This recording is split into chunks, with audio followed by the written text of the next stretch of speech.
요 지도가 사도 바울의 2차 전도 여행 지도입니다. 예수님이 돌아가시고 그리고 나서 교회의 중심은 예루살렘이었어요. 예루살렘이었었는데 사도 바울과 유대교의 박해로 인해서 사도들만 예루살렘에 남고 성도들이 다 흩어져 버립니다. 흩어져서 어디로 몸을 피했냐 하면 수리아 안디옥이라고 하는 곳으로 몸을 피한 거예요. 예루살렘 교회로 보고가 들어오는데 안디옥, 예루살렘 교회는 100% 유대인 중심의 교회였어요. 그런데 안디옥 교회는 이방인, 헬라 사람 중심의 교회였어요. 와, 이방인들이, 그러니까 유대인들과 로마 사람들이 사람을 구별해요. 유대인들은 자기들은 선민, 하나님의 선택을 받은 백성이고 하나님께 율법을 받은 민족이고 율법을 받지 못한 모든 민족을 이방인이라고 불렀어요. 그런데 로마 사회는 헬라어를 사용하고 헬라 문화와 헬라 철학의 영향을 받고 살아가는 사람들은 헬라인, 그리고 헬라어를 말할 줄 모르고 헬라 문화에 동화되지 않은 사람들은 야만인이라고 불렀어요. 그러니까 선민과 이방인, 헬라인과 야만인, 이렇게 사람들을 차별하고 구별했는데 이 수리아 안디옥, 오늘날 옛날에는 저 땅이 레바논 땅이었는데 지금은 투르키예로 넘어가 있어요. 저 땅이 주인이. 그래서 수리아 안디옥에 교회가 세워졌고 거기 있는 사람들이 얼마나 신앙생활을 열심히 했는지 그 안디옥에 있는 사람들이 그 교회 가는 사람들을 보고 그리스도인, 그러니까 우리말로 하면 예수를 따르는 사람들 예수쟁이라고 그렇게 불렀던 거예요. 그러니까 그리스도인, 예수를 따라가는 제자들이란, 그리스도인이란 호칭이 처음 등장한 것이 저 안디옥 교회입니다. 저 안디옥 교회에 누굴 파송하냐 하면 예루살렘 교회가 바나바를 파송하는 거예요. 바나바가 혼자 가서 열심히 목회를 했더니 교회들이 막 늘어나는 거예요. 근데 대부분이 이방인, 헬라 사람들이에요. 어느 정도 이제 한계에 부딪히게 되니까 바나바가 동역자가 필요한 거예요. 누굴 좀 데려다가 함께 동역을 했으면 좋겠는데 누가 좋을까?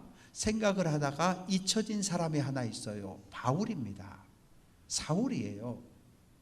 우리는 사울이 변하여 바울 됐다 이렇게 말하는데 그렇진 않아요. 사울이나 바울이나 같은 사람이에요.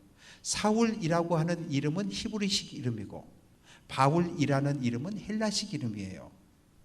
바울은 그 안디옥고 더베 요쪽에 가면 그 다소라고 하는 길리기아 다소라고 하는 동네가 있는데 거기에서 나고 성장했기 때문에 아버지 조상들이 히브리인이었기 때문에 히브리식 이름 사울을 가지고 있었고 헬라 문화에서 쓸 수 있는 바울이라고 하는 또 하나의 이름을 가지고 있었고, 그리고 학자들은 추측하는데 로마 시민권을 받았거든요. 로마 시민권자는 반드시 로마식 이름을 가지고 있어야 돼요. 그래서 바울의 이름이 예루살렘 가면 히브리식 이름 사울을 쓰고 이방 땅을 다닐 때는 바울을 쓰고 또 로마 관청에 갈 때는 로마식 이름을 사용했을 것이다, 이렇게 추측을 하게 됩니다.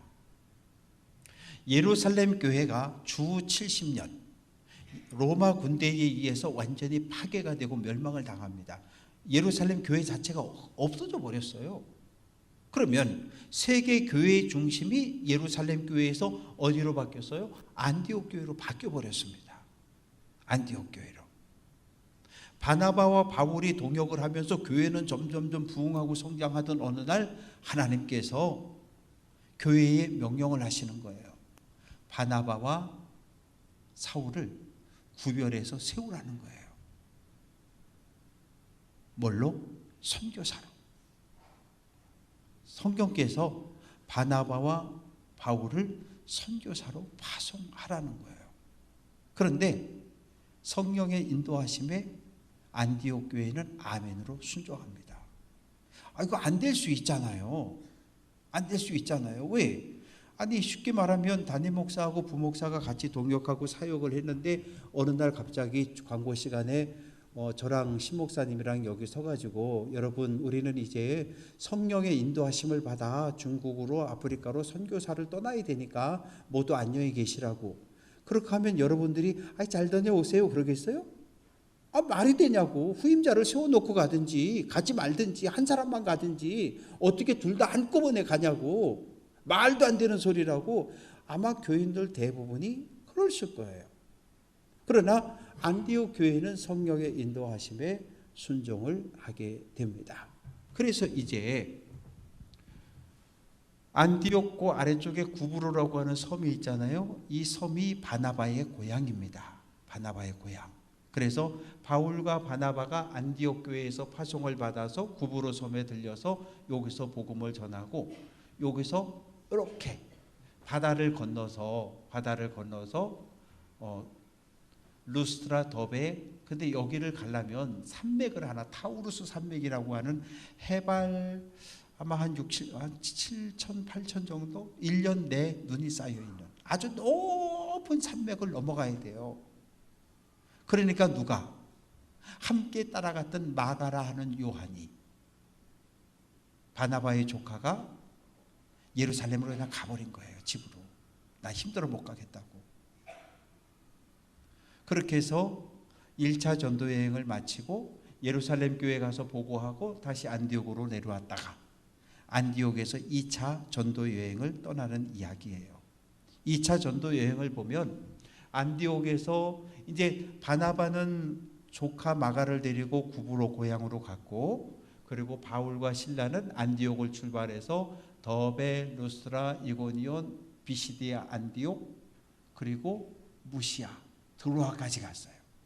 그런데 전도로 선교 여행을 떠나면서 하나님께 기도했어요. 하나님, 저는 동쪽으로 가면서 복음을 전할래요. 동쪽 아시아로. 그런데 하나님께서 막으셨어요. 그러면 북쪽으로 갔더니 또 성령께서 막으셨어요. 그러면 남쪽에서 올라왔으니까 갈 데는 어디밖에 없어요? 동이 막혔고 북이 막혔으니까 서쪽밖에 없는 거예요. 그래서 서쪽으로 해서 어디까지 왔냐면 드로아까지 온 거예요. 하나님, 나는 동쪽으로 가면서 선교하려고 그랬는데 하나님, 동쪽 막고 북쪽 막고 다 막아놓고 지금 여기 바다 끝까지 왔는데 나보고 어떡하라고요? 그랬는데 밤에 환상을 보게 되는 거예요. 저 마게도냐, 요거까지 설명을 할게요.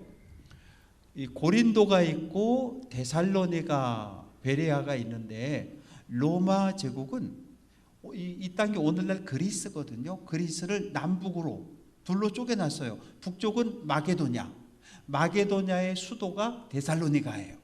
데살로니가. 그리고 남쪽을 아가야추, 우리말로 하면 강원도, 경기도 하는 것처럼 북쪽은 마게도냐, 남쪽은 아가야. 그래서 마게도냐의 수도는 데살로니가고 아가야의 수도는 고린도였어요. 그래서 드로아에서 환상을 보는데 마게도냐 옷을 입은 사람이 막 손짓을 하면서 이리 와가지고 우리를 좀 구원해 달라고. 환상을 보고 하나님은 내가 동쪽 말고 내가 서쪽 바다 건너 유럽에 가서 복음 전하기를 원하는구나.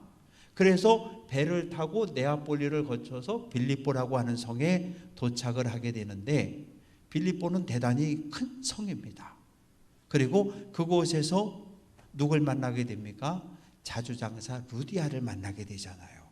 루디아가 집으로 모시고 거기에서 복음을 전했는데, 바울을 따라다니면서 위대한 하나님의 일꾼이라고 누가요? 저 많은 귀신 들린 여종이. 그래서 바울이 안 되겠다 싶어서 이리 와. 그래서 안수 기도해가지고 귀신을 쫓아내버렸어요. 이 귀신, 점치는 귀신이 들려서 점을 용하게 치고, 점을 용하게 치니까 복채를 많이 갖다 주고, 그런데 이 여종 뒤에는 주인이 한 5명 있었어요. 그래서 이 점을 치면 한 달에 예를 들어서 돈 1,000만 원 들어오면 5명이 나눠가졌는데 갑자기 수입이 또 끊어지니까 화가 났잖아요. 바울과 실라를 잡아서 빌립보 경찰서로 끌고 가서 이놈이 나쁜 놈이라고, 이놈이 사기꾼이라고. 그래서 매를 맞고 빌립보 감옥에 갇혔다가 거기에서 간수와 간수의 가족을 구원하는 일이 벌어지고, 그리고 나서 두 번째 온 곳이 바로 마게도냐의 수도인 데살로니가입니다. 오늘 말씀은 데살로니가에 대한 이야기예요. 바울이 데살로니가에 도착했더니 그 유대인들이 많았어요. 유대인은 20세 이상의 남자 10가정, 20세 이상의 결혼한 남자 10가정이 있으면 회당을 하나 건축할 수 있거든요. 회당이 있다는 얘기는 유대인이 많이 산다는 얘기예요. 회당이 없다는 얘기는, 빌립보에는 바울이 회당에 갔다는 말이 없어요. 거긴 유대인이 없었어요, 거의. 그래서 이 데살로니가에 가서 안식일에 회당을 방문하는 거죠. 나는 가말리엘 율법학자의 제자입니다. 나는 랍비 자격증을 가지고 있습니다. 그러니까 회당장이 아이고 잘 오셨다고 오늘 요 강단에 서서 설교를 좀 하시라고. 그래서 오늘 3절 말씀을 보면 설교를 하는데 뜻을 풀어 그리스도가 해를 받고 죽은 자 가운데서 다시 살아나야 할 것을 증언하고, 두 가지예요. 그리스도라고 하는 것은 기름 부음을 받은 사람을 이야기해요. 구약에서 메시아하고 같은 말이에요. 히브리어 구약의 메시아는 기름 부음을 받은 사람. 그런데 구약 성경에서 머리에 기름을 붓는 사람이 세 직업이 있는데 첫째가 왕이잖아요. 두 번째 누구예요? 제사장. 세 번째는 예언자와 선지자예요. 이 기름 부음을 받은 사람, 기름 부음을 받은 사람이 그리스도, 헬라어로는 그리스도인 거예요. 그런데 신약 성경에서 그리스도는 단순하게 머리에 기름 부은 사람이 아니라 그걸 뛰어넘어서 우리의 구원자 예수님을 가르치는 호칭이에요. 그런데 사도 바울이 구약의 여러 말씀들을 인용을 합니다. 시편 2편 7절 너는 내 아들이다. 이사야 53장 12절 그가 자기 영혼을 버려 사망에 이르게 하며 범죄자 중 하나로 헤아림을 받았다. 시편 22편 1절 내 하나님이여 내 하나님이여 어찌하여 나를 버리셨나이까. 신명기 21장 23절 나무에 달린 자마다 하나님의 저주를 받았다. 이 말씀을 쭉 인용하면서 메시아가 그리스도가 이 땅에 왔는데 고난을 받고 죽었다는 거예요. 그러면서 또 구약 성경을 인용합니다. 시편 16편 10절 이는 주께서 내 영혼을 수올 죽은 자들이 가는 수올에 버리지 아니하시고 주의 거룩한 자를 멸망시키지 않을 것이다. 호세아 6장 2절 여호와께서 이틀 후에 우리를 살리시며 셋째 날에 우리를 일으키시리니 우리가 하나님 앞에서 살리라. 초대교회는 사도 바울은 베드로는 이 말씀을 죽은 예수를 하나님이 부활시킨다고 하는 그 말씀으로 붙잡았던 거예요. 그래서 이 땅에 하나님의 아들이 오셨는데 그분이 십자가에 죽었다는 거예요. 그런데 하나님께서 사흘 만에 다시 살려냈다는 거예요. 그분이 누구냐? 예수라는 거예요. 사람의 몸을 입고 이 땅에 온 예수, 나사렛 예수가 십자가에 죽고 하나님이 다시 그를 살려내므로 우리의 구원자 그리스도가 되셨다. 나는 여러분에게 우리의 구원자인 예수님을 전한다고 설교를 했어요. 예수를 믿으면 구원을 얻습니다. 하나님의 백성이 됩니다. 그러니까 설교를 듣고 있던 많은 헬라 사람들, 왜요? 이 데살로니가에는 디아스포라 유대인들이 있었지만 디아스포라 유대인들보다는 이방인들이 훨씬 더 많았던 거예요. 그들이 바울의 설교를 듣고 아멘, 나 그 예수 믿겠다고, 아니 내가 하나님 거룩한 백성 되려고 회당에 왔더니 할례 받으라고 그러고 정결한 음식 먹으라고 그러고 예루살렘 성지순례 갔다 오라고 그러고, 아이고 뭐 이렇게 요구하는 게 많은지 모르겠다고, 나 회당 못 다니겠다고, 하나님의 백성이 될 수만 있다면, 구원받을 수만 있다면 나 예수 믿겠다고. 그래서 바울과 실라를 따라서 다 나가버린 거예요. 그래서 그 옆에 뭐가 생겼냐면 데살로니가 회당 건너편에 데살로니가 교회가 생겨버렸어요. 야손의 집을 중심으로 해서. 그러니까 디아스포라 유대교인들이 화가 났어요. 아니 지난주까지만 해도 100명이 예배 드렸는데 한 주가 지나니까 갑자기 50명이 싹 나가버렸어. 또 왜? 그들은 전부 뭐예요? 이방 사람들이에요. 헬라 사람들이에요. 유대인들이 아니에요. 그 다음 주에 또 보니까 또 10명이 또 빠져나갔어. 그러니까 디아스포라 유대교인들이 화가 났어요. 바울 저놈의 새끼, 저놈이 우리 회당의 성도들을 빼앗아갔다는 거예요. 그래서 어떻게 했냐 하면 시장에 갔어요. 시장은 사람들이 많이 모여 있는 데예요. 거기 가가지고 돈을 주고 불량배들을 산 거예요. 불량배들을 사가지고 자 지금부터 따라하라고, 바울 잡자, 바울 잡자 그러면서 이 데살로니가 시내를 막 돌아다니는 거예요. 야손의 집에 막 쳐들어갔어요. 그런데 야손이 바울과 실라를 이미 다른 곳으로 몸을 피하게 만들었어요. 그러니 바울과 실라를 잡으려고 했는데 바울과 실라는 없고, 거기 보니까 야손은 여호수아, 예수의 헬라어 말이에요. 그러니까 야손이라고 하는 이 이름은 예수, 구약의 여호수아와 같은 이름이에요. 그래서 야손하고 기도회 하고 있던 성도들을 잡아가지고 어디로 가냐 하면 데살로니가 도청으로 끌고 간 거예요. 시청으로 끌고 간 거예요. 거기 가면 누가 있냐면 읍장이 있었어요. 이 데살로니가는 자치도시였어요. 자치도시라고 하는 것은 로마 군대가 주둔하지 않아요. 다른 모든 도시에는 반란을 일으킬 걸 염두해가지고 로마 군대가 가서 주둔하면서 진을 치고 보초 서고 이 하루에 몇 번씩 시가 행진을 하면서 반란을 일으킬 꿈도 꾸지 말라고 그렇게 협박을 하는데, 이 데살로니가는 자치도시예요. 로마 군인들이 없어요. 그냥 데살로니가 읍장을 중심으로 해서 자치 경찰들이 이렇게 치안을 유지하고 지방세 다 면제해주고, 그리고 로마 시민권을 많이 나눠주고. 왜? 데살로니가 시민들은 로마 황제에게 충성을 맹세한 사람들이거든요. 그래서 이 읍장 앞에 끌고 가가지고 이 나쁜 놈들, 천하를 어지럽게 하던 사람들이 어디 우리 데살로니가에도 왔다면서 고발하는 이야기가 오늘 말씀의 내용입니다. 뭐가 두려운 거예요? 여러분, 우리는 로마 황제를 큐리오스, 우리의 구원자라고 고백하는 로마 황제의 백성들 아닙니까? 그런데 바울과 야손 요놈들은 로마 황제 말고 우리에게 또 다른 임금이 있는데 그 임금이 예수라고 주장하는 이 나쁜 놈들이라고. 로마 황제에게 반란을 일으키고 로마 황제를 대적하는 이 나쁜 놈들이라고. 만약에 이놈들이 데살로니가에서 영향력을 점점점 키워간다면 어떻게 되겠습니까? 로마 황제가 화가 나가지고 로마 군대를 보내서 이 데살로니가 우리가 살고 있는 이 땅을 정복하고 우리를 노예로 끌고 가고 시민권도 박탈하고 세금도 왕창 매기고, 그러면 우리 어떻게 삽니까? 가서 고발을 한 거예요.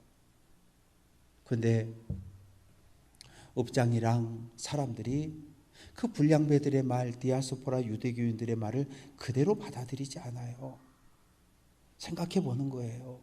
이 사람들의 고소하는 내용이, 이 사람들의 고발하는 내용이 이게 맞는 건가? 확인을 해보는 거예요. 그리고 결론을 내립니다. 그 불량배들의 말을 받아들이지 않아요. 그리고 단지 지금 저 사람들이 당신들을 이 로마 황제를 대적하는 반란 세력으로 고발을 했으니까 근데 내가 지금 여러분들을 신문하고 이야기를 나눠보니까 여러분들은 그럴 생각이 전혀 없는 것 같고, 어떡하냐, 보석금을 내라. 내가 일단 풀어줄 테니까 너희들 보석금을 내고 그리고 나가라. 그래서 석방되는 이야기가 오늘 말씀 속에 기록이 되어져 있습니다. 사랑하는 성도 여러분, 로마 사회에서 로마 황제는 신의 아들이었어요. 신 제우스의 아들이었어요. 그리고 제우스의 통치에 모두가 복종을 해야 돼요. 로마는 반란을 일으키면 그 지역을 아예 쑥대밭을 만들어버려요. 사람이 살지 못하는 황무지를 만들어버려요. 어느 정도인가 하면 과수원에 들어가서 과수원의 나무를 밑둥이를 다 잘라버려요. 수십 년 동안 다시는 열매를 거두지 못하도록, 농사를 짓지 못하도록 논밭에다가 그냥 돌멩이를 갖다 집어 던져가지고 이 농사를 짓지 못하게 만들고, 집이란 집, 마을이란 마을, 도시란 도시는 다 때려부수고 다 불태워버렸어요. 로마는 로마 황제에게 반란을 일으키는 민족과 나라를 절대 용납하지 않았어요. 조선시대 선교사들이 들어왔어요.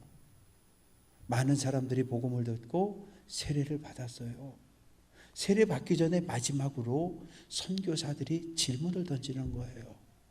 여러분, 우리가 이 조선 땅에 와보니까 조선에는 왕이 있다. 조선에는 지금 왕이 통치하는 나라다. 왕을 모두가 떠받들고 왕은 백성들의 생사 여탈권을 가지고 있더라. 왕명을 거역하면 삼족을 멸하고, 심지어는 반란을 일으킨 영모에 가담한 그 집안의 조상들의 묘를 다 파서 그 뼈를 다시 불태우는, 그리고 목을 베는 이렇게 무시무시한 나라가 이 조선이란 나라인데, 여러분이 예수님을 그리스도로 고백하는 그 순간, 여러분이 예수님을 내 인생의 왕으로 고백하는 그 순간, 조선의 왕이 여러분을 잡아갈 것이고 감옥에 가둘 것이고 심지어 여러분을 죽일 겁니다. 그래도 예수 믿겠습니까? 잘 생각해 보십시오. 근데 성도들이 고난을 받아도, 매를 맞아도, 감옥에 갇혀도, 목숨을 잃어도 예수 믿겠다는 거예요. 세례 받겠다는 거예요. 세례 달라는 거예요. 이것이 1884년 이후 조선 땅에 전래되어졌던 복음, 예수를 믿겠다고, 세례를 달라고 선교사들에게 세례를 받으러 왔는데 등에다가 뭘 하나씩 다 지고 온 거예요. 나무 십자가를 지고 온 거예요. 아니, 왜 나무 십자가는 왜 등에다 지고 왔습니까? 아니, 성경에 써 있지 않습니까, 선교사님? 나를 따르는 자는 자기 십자가를 지고 내 뒤를 따라오라 그래서 우리가 지금 내가 짊어질 십자가를 우리가 등에 짊어지고 지금 우리가 세례 받으러 왔다는 거예요. 그리고 우리 세례 달라는 거예요. 예수를 그리스도로 영접한다는 것은 왕을 바꾸는 거예요. 조선시대로 말하면 왕을 바꾸는 사건이에요. 지금으로 말하면 대통령을 바꾸는 거예요. 이 땅에서 나를 통치하는 대통령이 내 왕이 아니고 살아계신 하나님, 창조주 하나님, 십자가에 죽고 부활한 그 예수 그리스도가 내 인생의 왕이라는 거예요. 우리 모두는 세례 받을 때 그거 하나 약속한 거 아니에요? 예수를 당신의 그리스도로 왕으로 영접하겠습니까? 이 질문이에요. 세례의 의미는 다른 거 아니에요. 딱 그거 하나예요. 내 인생의 왕을 바꾸는 거예요. 어떤 사람은 내 인생의 왕이 누구예요? 돈이에요. 돈만, 자본주의 사회에서 돈 많으면 되지, 돈이면 되지, 돈이면 되지. 세례 받을 때 던지는 질문이에요. 지금까지 당신은 돈을 당신 인생의 왕으로 믿고 살아왔는데 이걸 내려놔야 한다. 계속해서 돈을, 재물을 내 인생의 왕으로 주장하면 당신은 세례받을 수 없어. 예, 제가 내려놓겠습니다. 포기하겠습니다. 그래야 세례를 받는 거예요. 내 인생의 왕을 바꾸는 사건, 그것이 세례고 그것이 하나님의 거룩한 백성이 되는 길입니다. 말씀을 정리해 봅니다. 아이고, 지도가 없어졌네. 사도 바울의 전도 여행을 보면 1차 전도 여행 때는 구브로에서 이렇게 건너가 가지고 그 쪽에 복음을 비시디 안디옥, 이고니온, 루스드라, 더베 이쪽에 복음을 전하고 다시 예루살렘으로 가서 선교보고 한 거고요. 2차 전도 여행 때는 1차 전도 여행 때 들렸던 지역들을 다 들리고 무시아와 네아폴리로, 드로아에서 네아폴리로, 그래서 어디까지 갑니까? 빌립보 갔다가 데살로니가 갔다가, 데살로니가에서 복음을 전했더니 디아스포라 유대인들이 깡패 동원해가지고 막 잡으러 다니니까 어떻게 해요? 베레아로 몸을 피하고 베레아에서 또 베레아까지 또 쫓아와요. 그래서 저기에서 아테네까지 몸을 피하고, 그리고 고린도까지 와서 2차 전도 여행을 마치고, 그리고 다시 예루살렘 교회에 들려서 보고하고 안디옥 교회로 돌아가는 것이 2차 전도 여행의 끝입니다. 말씀을 정리해 봅니다. 사랑하는 성도 여러분, 사도 바울의 인생은 차라리 예수 안 믿었으면 훨씬 더 좋았을지 몰라요. 바리새인의 랍비 자격증 가지고요, 어디 가도 앞이 탄탄하게 열려있는 그런 인생이었어요. 그런데 부활한 예수를 내 인생의 왕으로, 왕을 교체했더니 어떤 일이 벌어졌어요? 매를 맞고 감옥에 갇히고요, 40에 하나 감한 매 채찍질을 5번 당했다 그러잖아요. 39대 매를 5번 맞았던 거예요. 그러면 한 200대 정도 맞은 거잖아요. 그러면 사도 바울의 몸 이렇게 옷을 벗겨놓으면 온몸이 상처투성이었을 거예요. 곤장도 맞았죠. 돌로도 맞았죠. 온몸이. 그래서 바울이 어떤 날은 설교하다가 막 그냥 거품을 물고 쓰러지는 거예요. 한 번, 두 번은 괜찮아요. 아유, 어디 가서 복음 전하다가 루스드라 가서 복음 전하다가 돌멩이에 맞아서 머리가 터지시고 정신을 잃었다 그러더니 아무래도 우리 바울 사도님께서 온몸이 지금 제정신이 아닌 것 같다고 이해를 하는 거예요. 그런데도 놀라운 건 기도하면 병이 낫고 기도하면 귀신이 쫓겨나고 그런 놀라운 능력을 행하는 거예요. 그런데 시간이 지나가도 사도 바울을 괴롭히는 이 육체적인 질병은 회복이 안 되는 거예요. 아니, 하나님, 창피해서 못 살겠어요. 내가 기도하면 귀신도 쫓겨나고 기도하면 병도 낫는데 왜 내 병은 안 고쳐주셔요? 성도들이 손가락질해요. 아니, 남의 병은 고쳐주면서 왜 사도 바울 선생님은 자기 병은 못 고치냐고. 이거 좀 고쳐주세요. 그랬더니 하나님이, 바울아, 내 은혜가 내게 좋게, 너 그 연약함을 가지고 있어야 돼. 그래야 너 교만하지 않아. 네 그 연약함 때문에 네가 지금 나를 붙드는 거 아니야? 나를 꼭 붙잡고 지금 따라오는 거 아니야? 내 은혜가 내게 족하다. 그 음성을 듣고 다시는 병 고쳐달라는 기도를 하지 않아요. 어찌 보면 예수 믿고 가장 망한 인생이 사도 바울이에요. 그러나 그는 그렇게 말하지 않아요. 고난을 당하고 순교의 길을 걸어가는 그 순간까지도 하나님을 찬양하고 하나님께 영광 돌렸던 사람입니다. 우리는 믿음의 길을 걸어가는 사람들이에요. 예수 때문에 고난 당할 때 감사할 수 있어야 되고, 예수 때문에 억울함을 당할 때 우리는 기뻐할 수 있어야 돼요. 왜? 예수 때문에 당하는 고난이니까. 그런데 내가 술 먹고 음주운전해서 꽝 사고 쳐가, 그건 부끄러운 거예요. 어디 가서 얘기도 하면 안 돼요. 내가 욕심을 부려가지고 뭘 잘못 투기했다가 쫄딱 그건 부끄러운 거예요. 왜? 예수님 때문에 당하는 고난이 아니잖아요. 내 욕심 때문에, 내 잘못 때문에, 내 잘못된 습관 때문에 고난 당하는 거니까 그건 부끄러운 거예요. 바라고 소망하는 것은 어떤 환경을 만나든지 어떤 고난의 상황을 만나든지 어떤 질병으로 인해서 어려움을 겪든지 하나님을 향한 믿음에 조금도 흔들림 없이 하나님의 나라를 향해 천국을 향해 끝까지 달려갈 수 있는 귀한 성도들 될 수 있기를 주님의 이름으로 축원합니다.